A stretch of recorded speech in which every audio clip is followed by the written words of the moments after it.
learning. Can you please celebrate the person of Dr. Obini? Welcome, man. Thank you, man. Thank you. Right about now, we want to read a few tributes from our junior colleagues. They sent their well wishes, so you can listen for your name in case you are mentioned. Someone says, shout out to Ambassador Runo, Sami, Faith Artistry, Chidima Idrin, wishing you all the best. To Mamus, I appreciate your contribution to sports all through your stay. Your perseverance and fortitude inspired everyone around you to become better. Wishing you all the best, Capitano.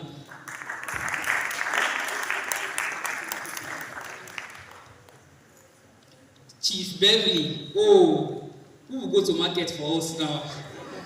Happy FYP week. Chief, please hand over your business to someone worthy, I beg. Lastly, let's take one more. Chief Sani, the best footballer on the planet. Thanks for all you do. You're an amazing person. Congratulations. Right about now, I want to move on to the next agenda. As part of the strides that medical students in DELSU are making, we have renowned musicians as members of Class Excelsior, and this morning they have coupled a very beautiful presentation for the house. Can we please make welcome the angelic voices of Class Excelsior? Thank you.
side example. Really call me.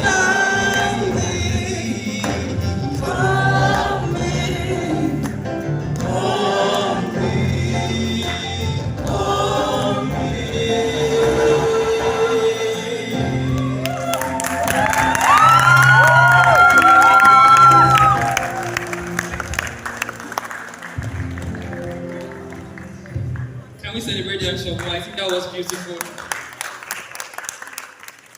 we clap for them?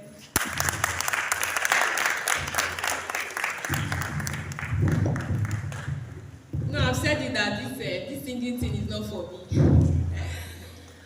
All people are considering the next audition for the next season of Nigerian Idol. Thank you so much, angelic voices. That was a beautiful presentation. Without further ado, we're moving on to the meat of the day.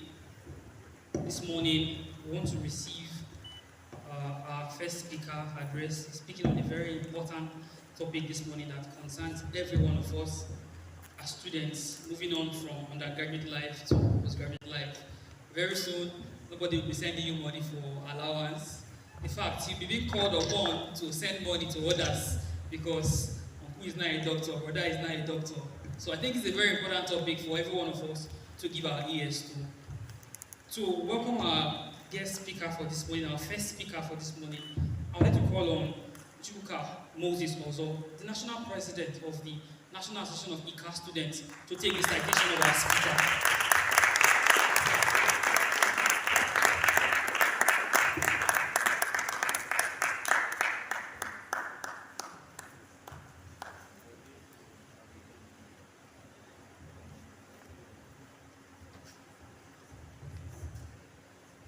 All protocol duly observed.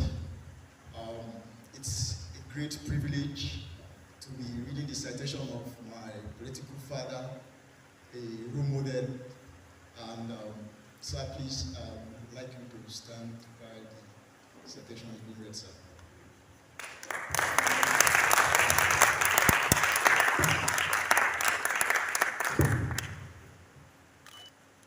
Dr. Donald Peterson is a man of many parts, a doting father, a brother in whom there is no guilt, a loving husband, not wanting of any of his responsibilities, a consummate businessman, a technocrat, a community development advocate, and more. He is an intellectual of many parts. He is schooled in the numerical sciences, in public policy, development studies, and financial economics. He has 2 bachelor degrees of sciences, 4 master's degrees from the UK and the United and Nigeria, 2 PhDs from the UK and from Nigeria, and a 3rd PhD in Europe. He has attended several management and leadership courses across the world. He has researched and written many papers with peer review ratings. Dr. Peterson is passionate about learning, unlearning, relearning, and more. He is a businessman of many parts. He is a digital entrepreneur providing solutions to the financial sector. He is a revenue consultant that has broadened the tax net of many state governments. His business interests span into oil and gas, international trade, and more. Dr. Donald Peterson is a leader, a solution-driven leader, a compassionate leader, a leader by example, a visionary and kind-hearted leader, a leader of integrity. His word remains his bound. A leader not ashamed or afraid to show his vulnerability, a leader with uncommon capacity, and more. Dr. Donald Peterson, also a philanthropist of many parts. He is the president and founder of Dr. Peterson Foundation, committed in raising a new generation of purpose-driven youth by unlocking and harnessing their potentials for sustainable development and growth. And it is worthy of note that I'm part of this foundation. Through this foundation, it supports the education of youth. Each one of the clap.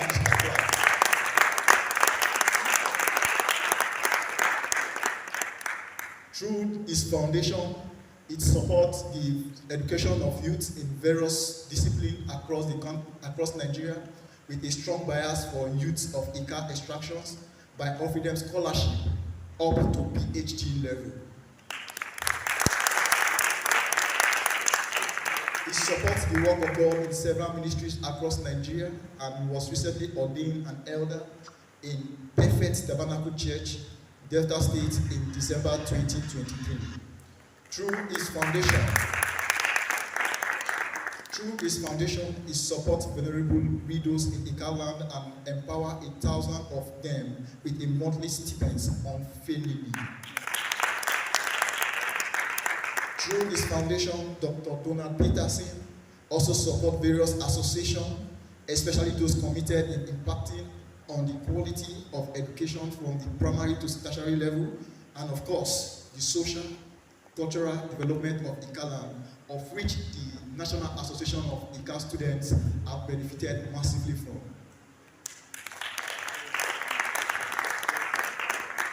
Is observed not to discriminate in his philanthropy, rather is seen as a divine call to help and to serve the people. Dr. Donald Peterson is also a politician of many parts. He is adjoined by friends and foes as a dedicated and loyal party man, a grassroots politician, a friend of the downtrodden, a cerebral politician full of novel ideas that enhance him that held him a place in the transition committee that articulated the policy direction of the administration of His Excellency, Right Honorable Sheriff Boribori as the Governor of Delta State in May 2023. Before then, he has served as Executive Assistant on Youth Mobilization to His Excellency, Dr. Ifeanyi Okowa, from October 2022 to May 2023. Assistant Director, Youth Mobilization, Delta North Senatorial District for the 2023 general elections in Delta State. He has also served as a member of the Transport Subcommittee for the PDP National Convention in the year 2021. Nominated member of the Special Committee to oversee the PDP Senatorial primaries of Plateau North, Plateau State in 2021. Dr. Donald Peterson is currently the Special Advisor to the Delta State Governor on Entrepreneurship Development.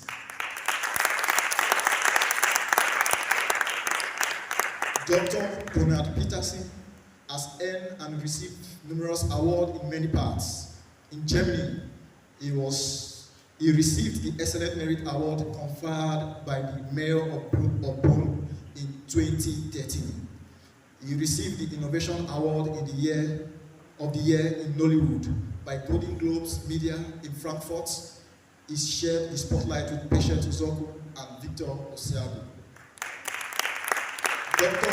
Donald Peterson has also received the Award of Excellence and Innovation in the oil and gas sector in Paris in the year 2014. Ladies and gentlemen, with a standing ovation, let me make welcome to the podium Dr. Donald Peterson.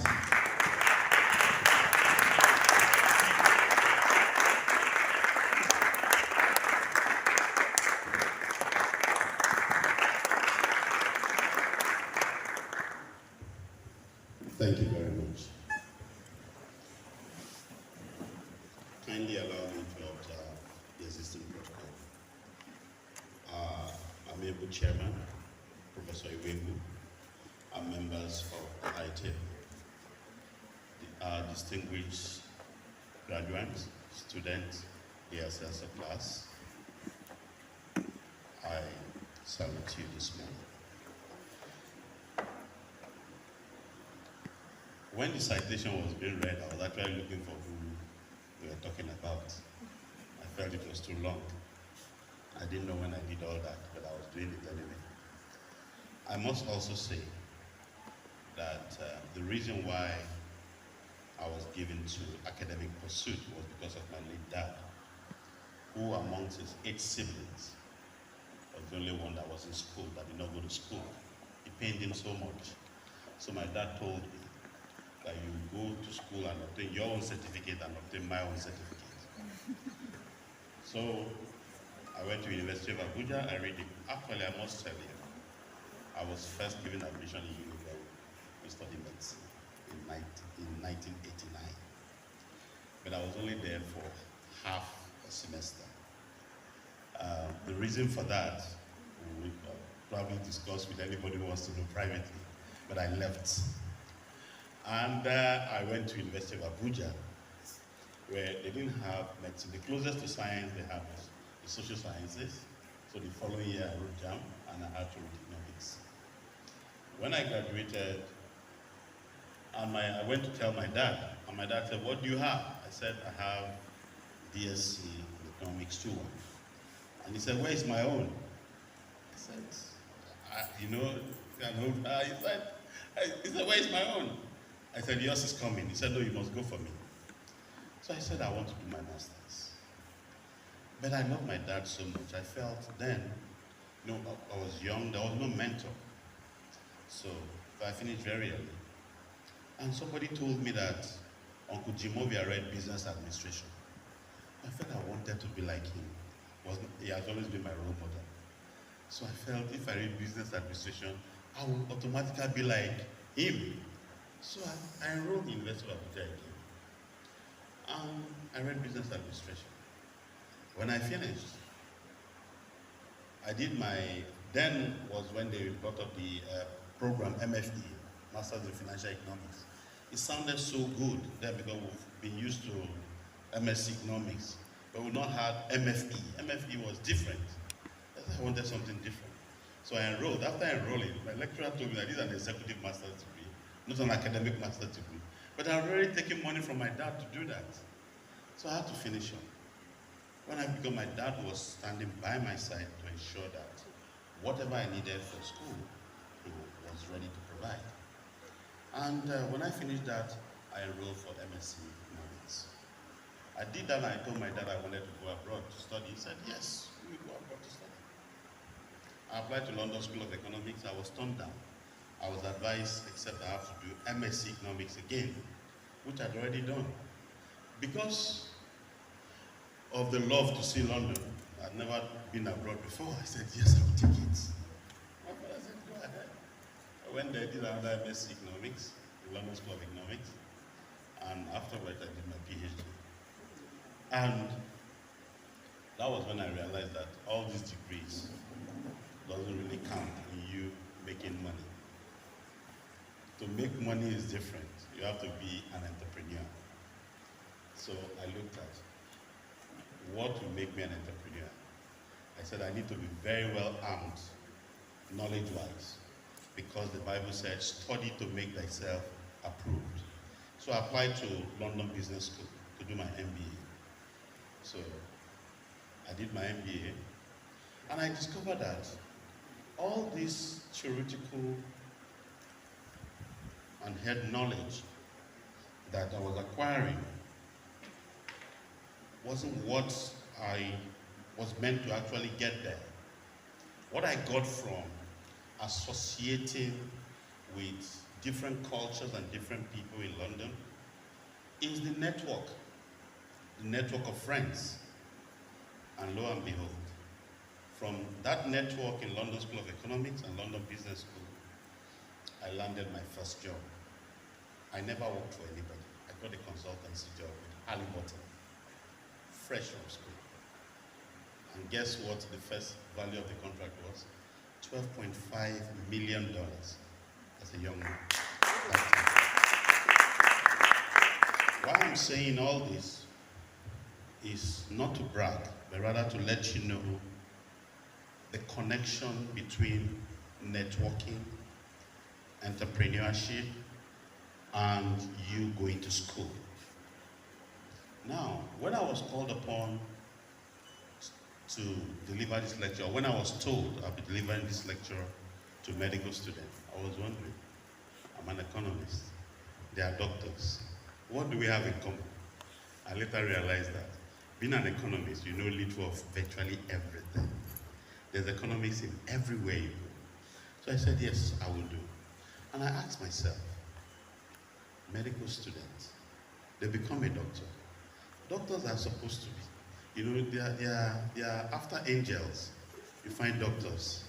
But I realized that these same doctors, they themselves or their wife or their family, they go to the same market that we all go to. They don't spend different money. Or do you spend different money? No, you don't. And their children go to the same school that our children go to. And surprisingly enough, doctors are not given rebate anywhere. Even if they come to market. Have you ever seen a doctor come to you and tell you, I want to buy this, I'm a medical doctor? They will not give you rebate. So that means that doctors, seriously, have to look at the business side of medicine. And luckily enough, I look at the emblem of medicine. I think it's called caduceus. I hope I'm correct, Prof. The caduceus, I studied further, I said, what does it stand for? It stands for peace, it stands for neutrality, and it stands for commerce. So when I saw commerce, I said, yeah, that's the angle from where we must come in today, to really let you know that, yes, it's a humanitarian profession. It's a profession to serve humanity, but also you must look after yourself. And how do you do that? In this ever-changing world. As doctors, one thing you all have that most people don't have is you have delayed gratification. If you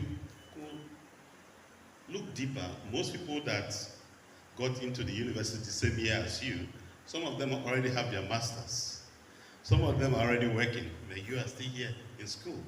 That's the delayed gratification that I'm talking about.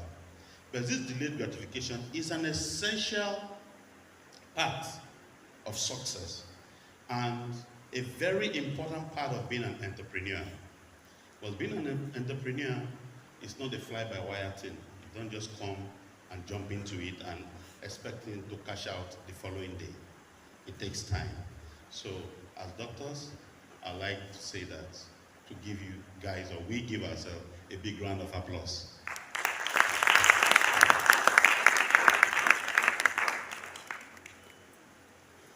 I wrote some things down here. I look at the oath that doctors take. In the oath, I discovered that it's about service, service, service. It didn't talk about the business angle of this service. And for me, being an entrepreneur, and also the man who is handling the entrepreneurship development in Delta State as a special advisor, I felt the onus is on me to advise you.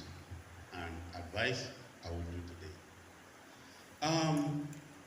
I'd like to go through some of the oaths that you will take.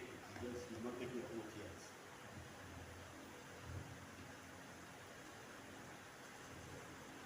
The first I wrote down here is commitment to patient welfare. Oath. I will apply for the benefit of the sick to all measures that are required, avoiding those twin traps of overtreatment and therapeutic nihilism. Now, how do we align this oath now to entrepreneurship? You apply for the benefit of the sick. All measure that is required, avoiding those twin traps. How do you do it as a medical doctor? We all understand that there is the FFS, where you fee for service. But will fee for service survive you in this present situation, where you wake up today, petrol is 8.50. By the time you wake up tomorrow, it has gone beyond 8.50. The prices of goods and services keep escalating by the hour. No, it will not. But rather, we have to look at the value-based approach of things. So for an entrepreneurship alignment of this oath, entrepreneurs in medicine must prioritize patient welfare in all innovation, ensuring that new treatment, technology, or business model enhance patient care without compromising quality or ethics. So as doctors of tomorrow, innovation is the watchword. I read an article of a doctor who made about 5.6 billion during the COVID lockdown. He's South African. If my knowledge don't fail me, I think his name is Dr. Sean. Dr. Sean is one of the richest doctors in the world. Now, how did he do it? When there was lockdown, he came up with new inventions that is different, completely different from what he learned. He came up with the treatment for cancer, the drug for treatment for cancer. He is a South African American, though he has a Korean name. And today is worth about $5.6 billion. It's not just one day thing. He must have, been doing it. And as the Bible said, it said, wisdom is the principal thing. In all thy getting, get understanding. You probably might ask, what is understanding? I haven't been told to get wisdom. I term understanding as the operationalization of wisdom. When you have wisdom, for you to operate that wisdom, understanding is the key to operate wisdom. So you must understand the situation that you are in and what the people need. If a man would dedicate so many years to discovering cancer drug, and at the end of the day, it must have taken him so many years to get that key, which is solving the treatment of cancer, it will really help him. And he did that, and it helped. Also, I remember, I'm not a medical person, so please permit me if I call some of the names wrongly. There's is it dictamenia or something? The equipment you use so that you won't lose so much blood. Diatemy. Sorry, I'm an economist, so we just know little of so many things. No, diatemy. Diatemy was invented by someone. Before diatemy, can you imagine how surgical operation was? But somebody applied knowledge, applied wisdom. He looked at what was happening, and he felt there was need to invent diatemy.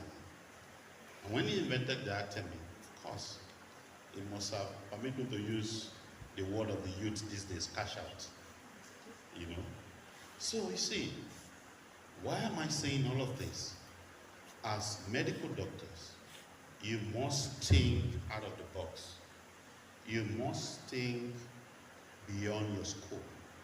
And as medical doctors in this present age and time, you also have to upskill. Upskilling is very important in the sense that we hear of nanobots these days. We must have been hearing nanobots. But before nanobots came, somebody conceived the idea. Little wonder the Bible said, that's what they have imagined in their heart. No one can stop them. Would you have imagined that there could be robots as small, smaller than a grain of rice, that could actually get into your system and have been programmed to do corrective surgery? 20, 30 years ago, somebody would say it's witchcraft. But today, it's available, although it's still being tested. See, these are products of thinking. The Korean, they say, good thinking, good product. So if we must apply our mind to critical and innovative thinking, that is the only thing that can set you apart for the world of tomorrow. It's not just enough to graduate and take your oath as doctors and do those shifts and just get paid. That is not what we as Deltans expect of you. Because we've been told and we know that this state has been christened a smart state, so we're smart people. As Deltans, we expect far better. We expect our doctors to think outside the box and also so that tomorrow we can have Deltans leading the charge in medical sciences around the world. I was reading and I discovered that the first heart surgery was actually done on the continent of Africa. And I was very excited. Oh, really? First heart surgery in Africa, in the world was done in Africa. Then I looked deeper, I saw that it was South Africa. Okay, fine. I looked deeper, I saw that actually it was done in Africa, in South Africa, but they were white that did it, And I felt, yeah, whatever it is, I took solace that it was done in Africa and we are African, so why not? We are innovative people, right? Do you agree with me? Yes. Okay. With several other inventions, permit me to digress just a little bit from medicine that we're talking about. We were still talking about entrepreneurship. I discovered that if you are asked who invented aeroplane, what would you say? The Wright brothers, right? But read further. You will see that the first aircraft wasn't invented by the Wright brothers. It was actually invented by, I think, something Taylor. He was a black man. He had his patent was 15 years before that of the Wright brothers. But somehow, because of the color of the skin, they were pushed back and all that. Thank God that we now have emancipation and we are not all being pushed back that way, that whatever you do today, the whole world will see immediately. So we're not living in that time again. So this time is a liberated world, a connected world, and the world is now a global village. So whatever you invent here, the whole world will know about it once you patent it. Then I looked at the Neuralink recently. I read the news where Elon Musk, I actually followed Elon Musk's news for the past 20 years.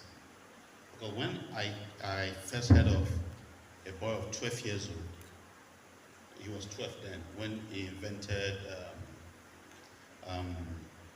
a device that plays computer game at the age of 12. I was amazed, and I said, this guy must be a genius.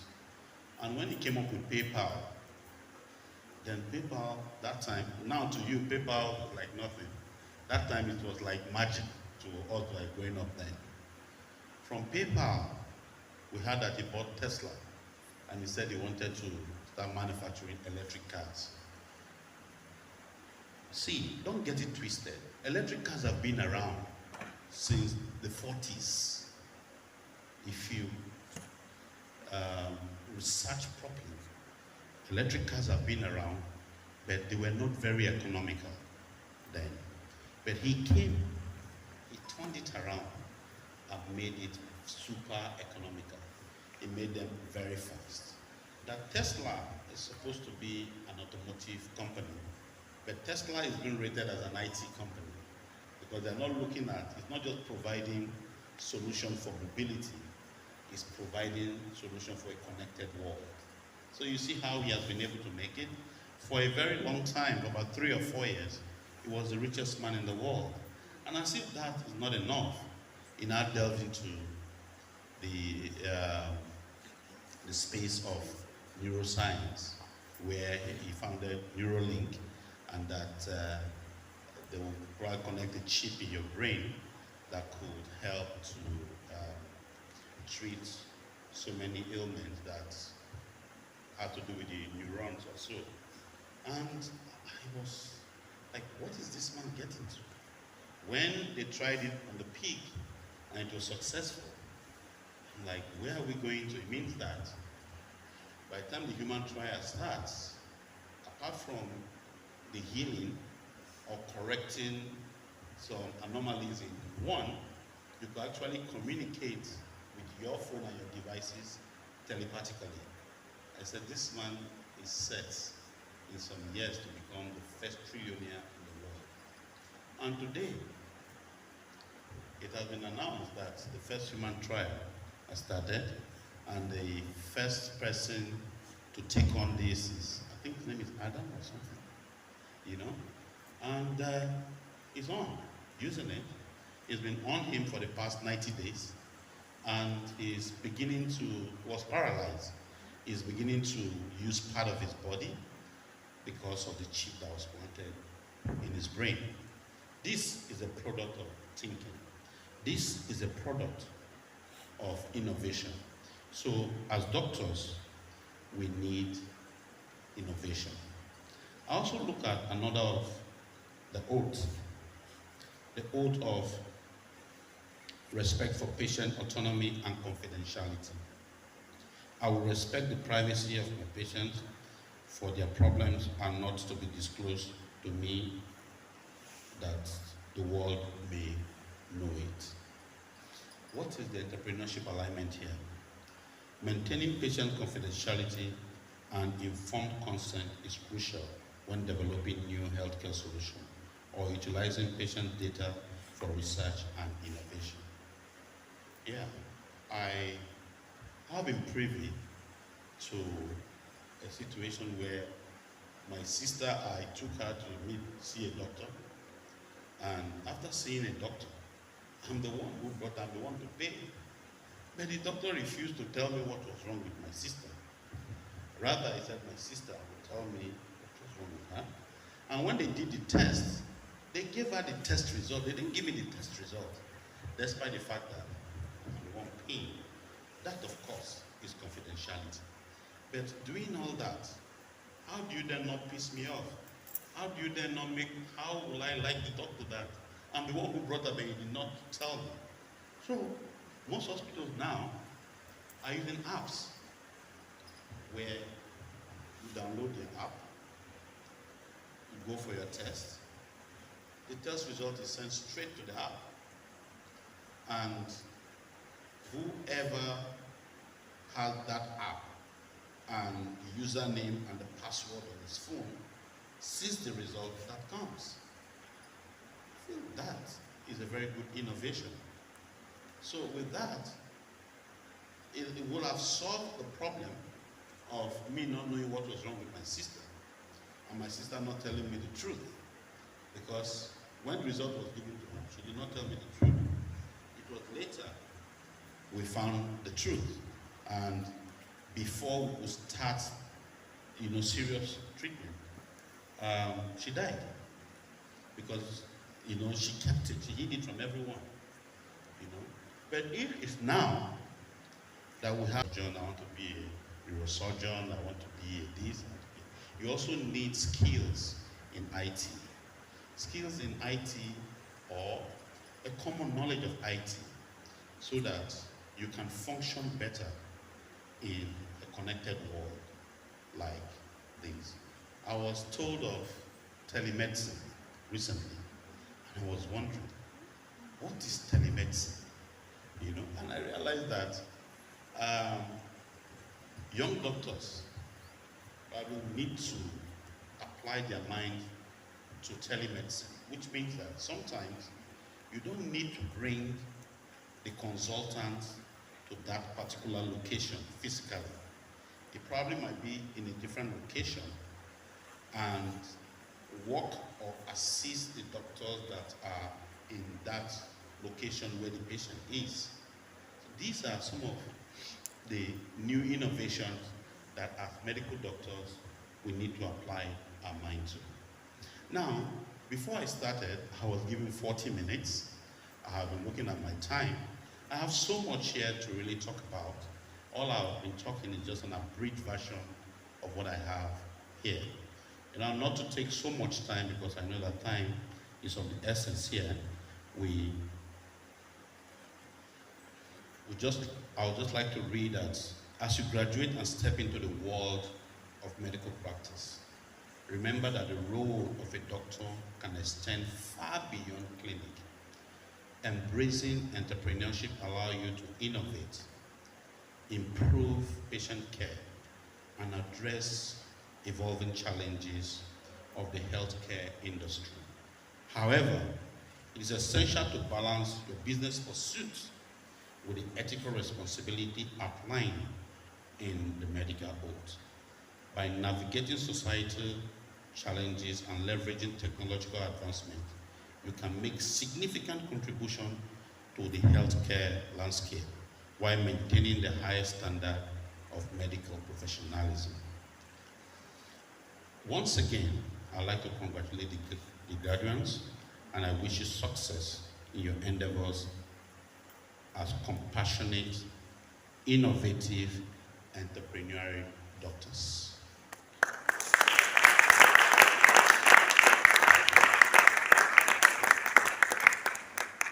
Before we started, the chairman, through not really a challenge, but asked us, members of the high table, to donate towards this program. You know that the chairman has led by example, so we will say he will not be alone. So I also would like to do like our chairman and my father. You know, in my place, a child must resemble his father, right? So I'm trying to do like my father. I recall after my first PhD, my father asked me, after this PhD, what is next? I told him that is the last, except you want to be a professor. He said, you will get 2 professors. So I don't know how you get professor as a degree, but now I'm happy to announce you that my first child, my daughter, she is soon to be becoming an associate professor in New York University. If I couldn't become a professor, at least my daughter is on her way to becoming a professor. And maybe my second daughter, who just graduated 5 weeks ago, my first degree, she's starting her master's in September. Maybe she too probably might be a professor. So that thing my father told me that you have 2 professors, I'll have it. So I would like to also donate towards this program. I'm giving you some of 100,000.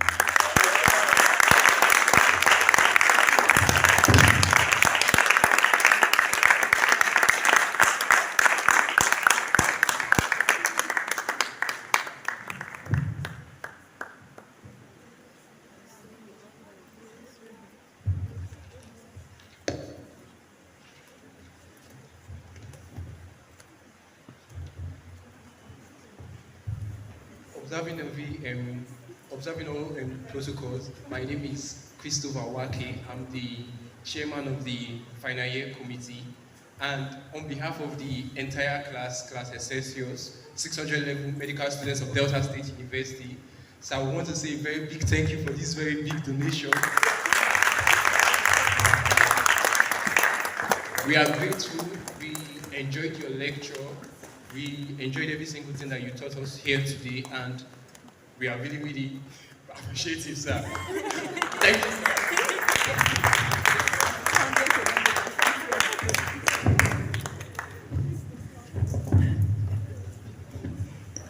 Thank you once again, sir. It was a very apt lecture. Moving on in this program this morning, we would like to take on some more tributes from our colleagues before going on to our second speaker for this morning.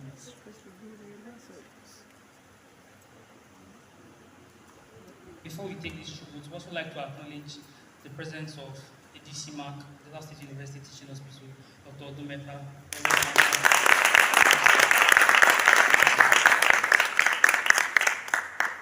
And then a slideshow will currently be going on, sharing some of our beautiful moments with every one of you. We hope you enjoy it. From